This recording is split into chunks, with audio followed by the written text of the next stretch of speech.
إن الحمد لله نحمده ونستعينه ونستغفره ونتوب إليه من شرور أنفسنا وسيئات أعمالنا من يهده الله فلا مضل له ومن يضلل فلا هادي له أشهد أن لا إله إلا الله وحده لا شريك له وأشهد أن محمدا عبده ورسوله لا نبي ولا رسول بعده قال الله تعالى في كتابه الكريم يا أيها الذين آمنوا اتقوا الله حق تقاته ولا تموتن إلا وأنتم مسلمون وقال يا أيها الذين آمنوا اتقوا الله وقولوا قولا سديدا يصلح لكم أعمالكم ويغفر لكم ذنوبكم ومن يطع الله ورسوله فقد فاز فوزا عظيما أما بعد Ma'asyiral muslimin rahimani wa rahimakumullah.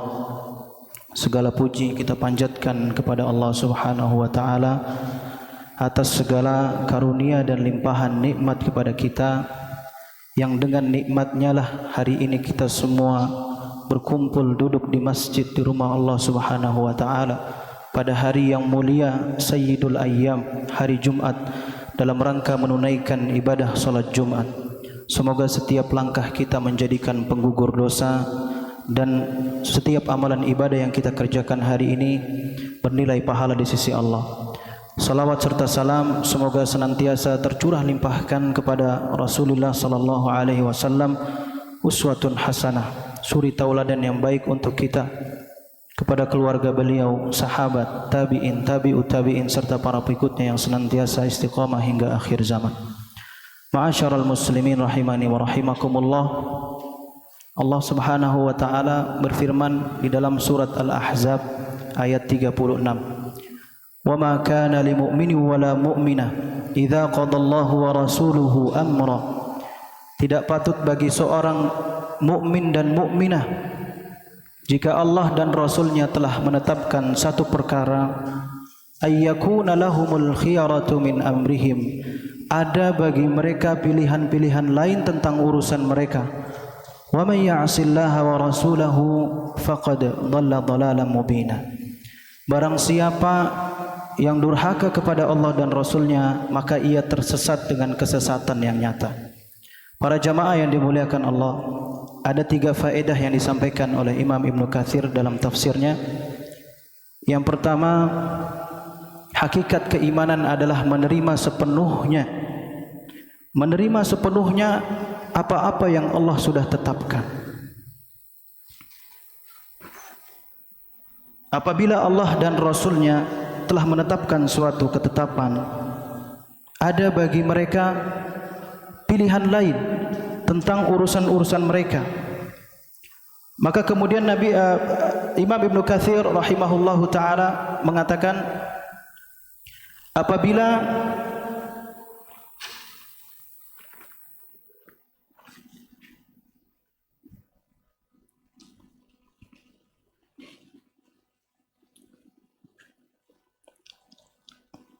ayat ini menegaskan satu prinsip yang agung kepada kita, bahwa jika Allah dan Rasulnya telah menetapkan satu ketetapan, maka bagi seorang mukmin tidak ada pilihan, tidak ada lagi alasan untuk menimbang-nimbang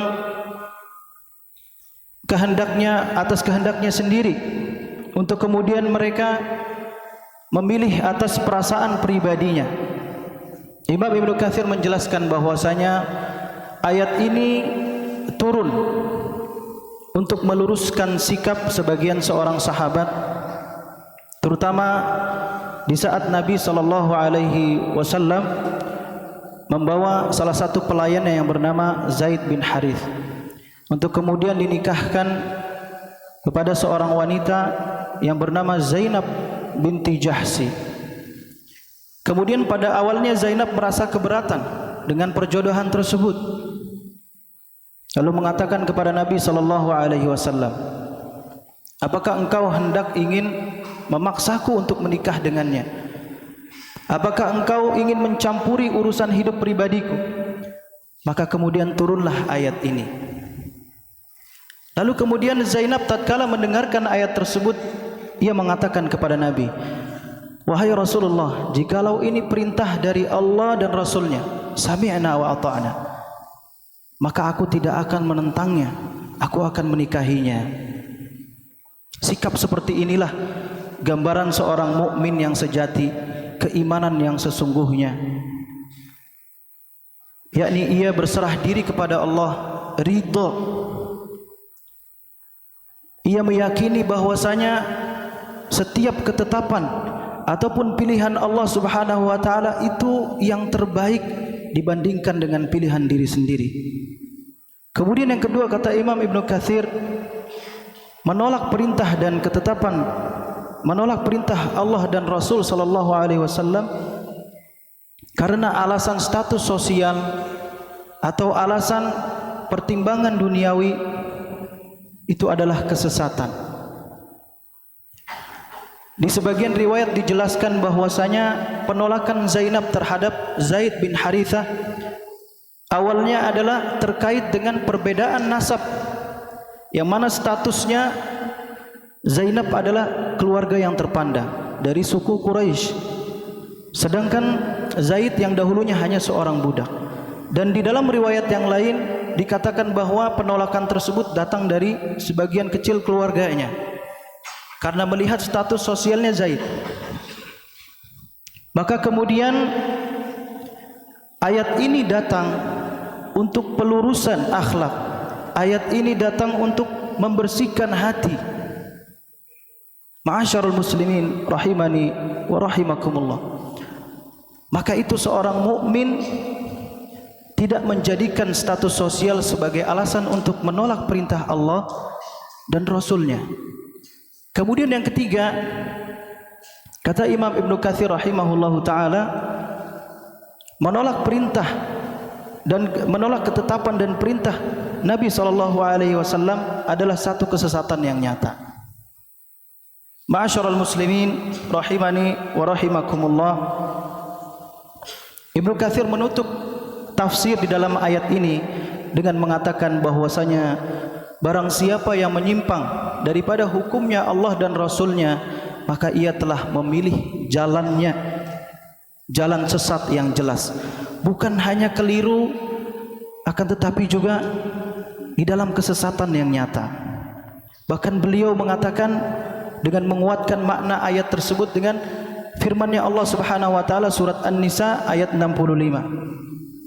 Fala wa rabbika la yu'minuna hatta yuhakkimuka fima shajara bainahum thumma la yajidu fi anfusihim harajan mimma qadait wa yusallimu taslima. Demi Tuhanmu, mereka tidak akan beriman sampai mereka menjadikanmu seorang hakim dan tidak berat hati dalam keputusanmu, serta menerima dengan lapang dada seluruhnya. Dan beliau juga menyebutkan hadis Nabi sallallahu alaihi wasallam, la yu'minu ahadukum hatta yakuna hawahu taba'an lima ji'tu bih. Tidak beriman seseorang sampai hawa nafsunya mengikuti apa-apa yang aku bawa. Ma'asyiral muslimin rahimani wa rahimakumullah. Imam Ibn Rajab Al-Hambali mengatakan di dalam hadis tersebut, kita tidak dikatakan memiliki iman yang sempurna sampai kita betul-betul tunduk kepada ajaran Nabi sallallahu alaihi wasallam dan mengikuti apa-apa yang diperintahkan serta apa-apa yang dilarang oleh Nabi sallallahu alaihi wasallam, membenci apa yang dilarang Nabi dan mencintai apa yang diperintahkan Nabi sallallahu alaihi wasallam. Maka dalam hal ini Allah Subhanahu wa taala mengatakan di dalam Al-Hasyr ayat yang ke-7, "Wa ma ataakumur rasul fakhudhuh." Apa-apa yang datang dari Nabi sallallahu alaihi wasallam maka ambillah. "Wa ma nahakum anhu fantahu." Dan apa yang dilarangnya maka tinggalkanlah. Maka jika seorang mukmin atau jika seseorang yang dia menentang, tidak mengindahkan ketetapan Allah dan Rasulnya dengan alasan ia ingin mencari dunia atau atas kehendaknya sendiri, maka faqad dhalla dhalalan mubina. Orang tersebut telah masuk ke dalam kesesatan yang nyata. Lalu bagaimana sikap seorang mukmin yang sebenarnya? Allah Subhanahu wa taala mengatakan di dalam Ali Imran ayat 31, "Qul in kuntum tuhibbunallah fattabi'uni." Katakanlah, jikalau kalian mencintai Allah, fattabi'uni, ikutilah aku. Yuhibbukumullah wa yaghfir lakum. Karena di samping itu Allah akan mencintai kamu dan Allah akan mengampuni dosa-dosamu. Wallahu ghafurur rahim. Karena sesungguhnya Allah Maha Pengampun lagi Maha Penyayang.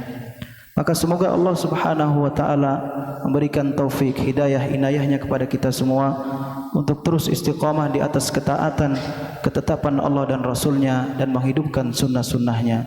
Fa'tabiru ya ulil absar. Aqulu qawli hadza wastaghfiruhu innahu huwal ghafurur rahim.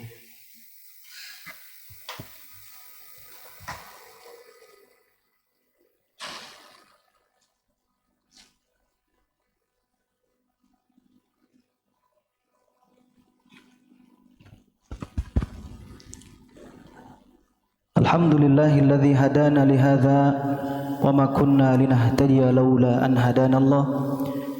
Wa asyhadu an la ilaha illallah wahdahu la syarika lah waliyus salihin wa asyhadu anna Muhammadan abduhu wa rasuluhu shadiqul wa'dul amin. Allahumma salli wa sallim ala Muhammad wa ala ali Muhammad kama sallaita ala Ibrahim wa ala ali Ibrahim innaka Hamidum Majid. وبارك على محمد وعلى آل محمد كما صليت على إبراهيم وعلى آل إبراهيم إنك حميد مجيد. قال الله تعالى إن الله وملائكته يصلون على النبي يا أيها الذين آمنوا صلوا عليه وسلموا تسليما. اللهم اغفر للمسلمين والمسلمات والمؤمنين والمؤمنات الأحياء منهم والأموات إنك سميع مجيب الدعوات.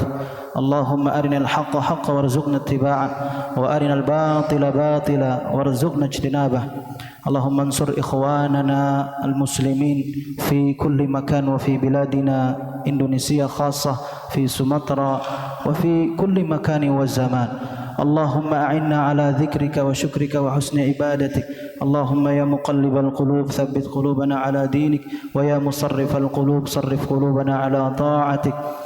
ربنا هب لنا من أزواجنا وذرياتنا قرة أعين واجعلنا للمتقين إماما. اللهم إنا نسألك الهدى والتقى والعفاف والغنى. اللهم إنا نسألك علما نافعا ورزقا طيبا وعملا متقبلا. ربنا اغفر لنا ذنوبنا ولوالدينا وارحمهم كما ربونا صغارا. ربنا آتنا في الدنيا حسنة وفي الآخرة حسنة وقنا عذاب النار. سبحان ربك رب العزة عما يصفون وسلام على المرسلين والحمد لله رب العالمين. أقيموا الصلاة. الله أكبر الله أكبر أشهد أن لا إله إلا الله أشهد أن محمدا رسول الله. هيا على الصلاة هيا على الفلاح قد قامت الصلاة قد قامت الصلاة. الله أكبر الله أكبر لا إله إلا الله.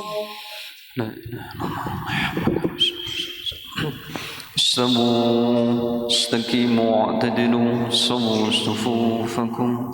Mohon diluruskan dan dirapatkan safnya, diisi saf-saf yang kosong terlebih dahulu demi kesempurnaan salat berjamaah. Allahu Akbar.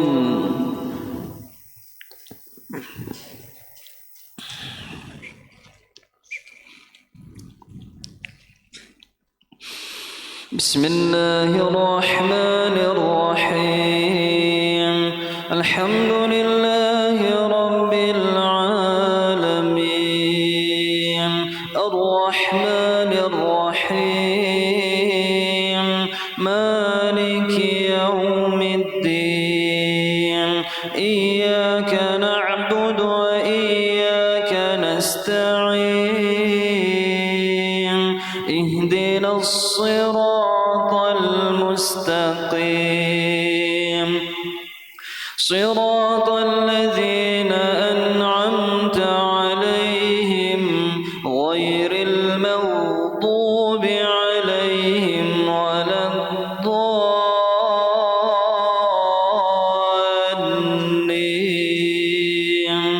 آمين.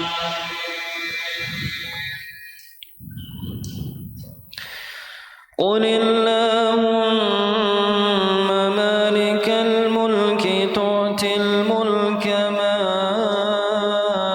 تشاء وتنزع الملك ممن تشاء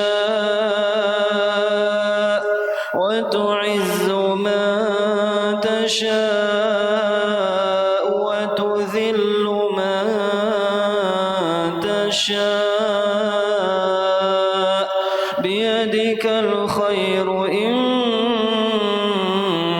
على كل شيء قدير. تولج الليل في النهار وتولج النهار في الليل وتخرج الحي من الميت وتخرج الميت من الحي وترزق من تشاء بغير حساب. لا يتخذ المؤمنون الكافرين أولياء من دون المؤمنين ومن يفعل ذلك فليس من الله في شيء إلا أن تتقوا منهم تقاه ويحذركم الله نفسه وإلى الله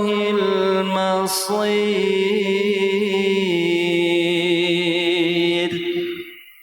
الله أكبر.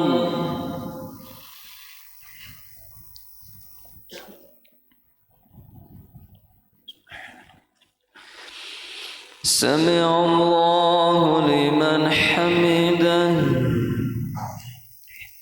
الله أكبر.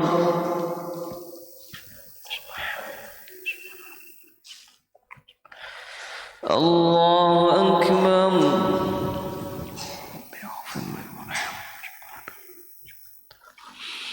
الله أكبر.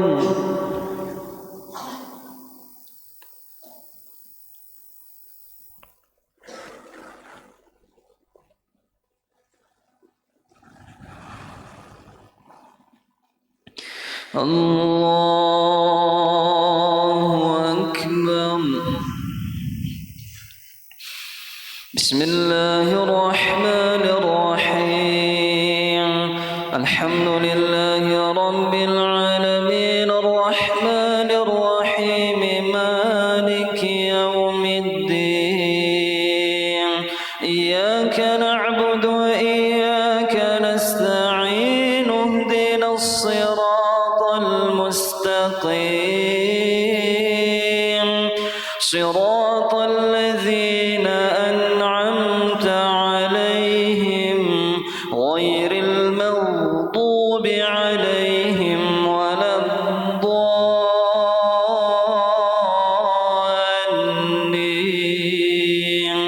آمين.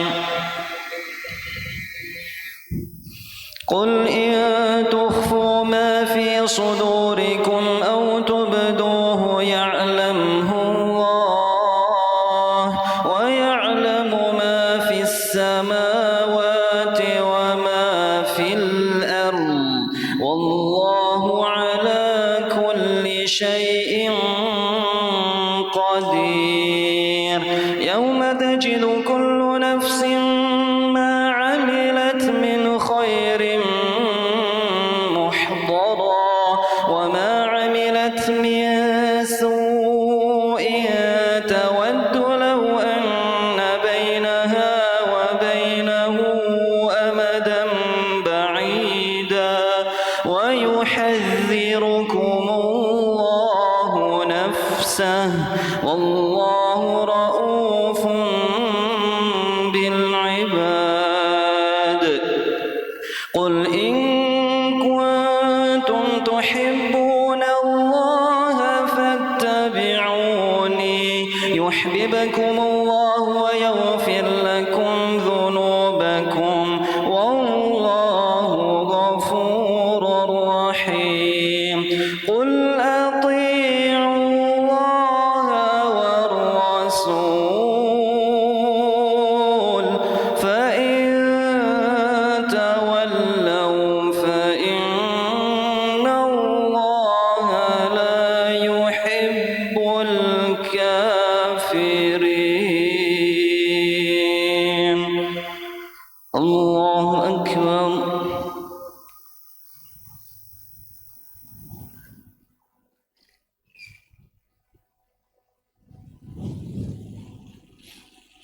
سمع الله لمن حمده الله أكبر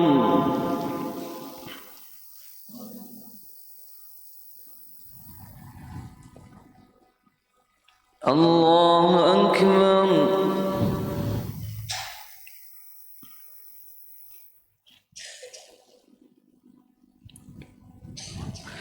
الله أكبر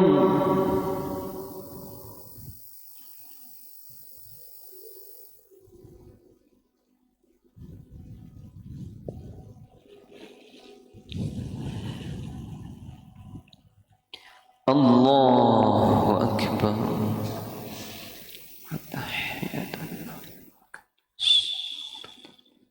السلام عليكم السلام أشهد أن لا إله إلا الله أشهد أن محمدا الله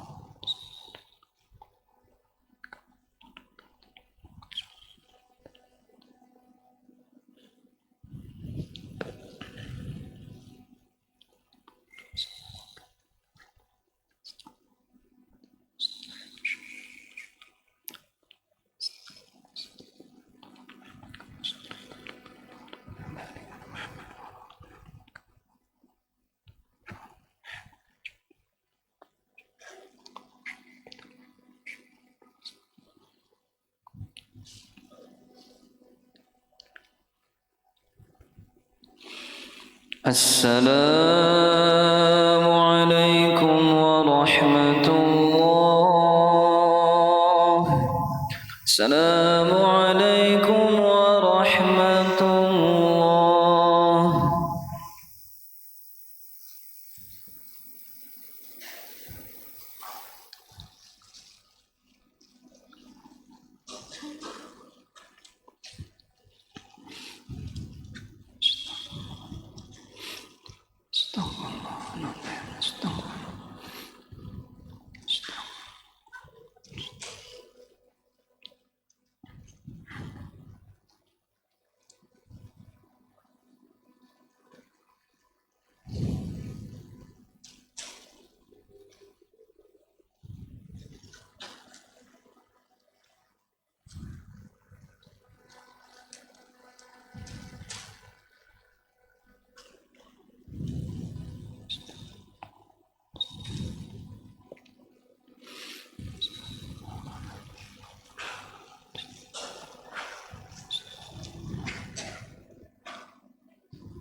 وجنة الرسول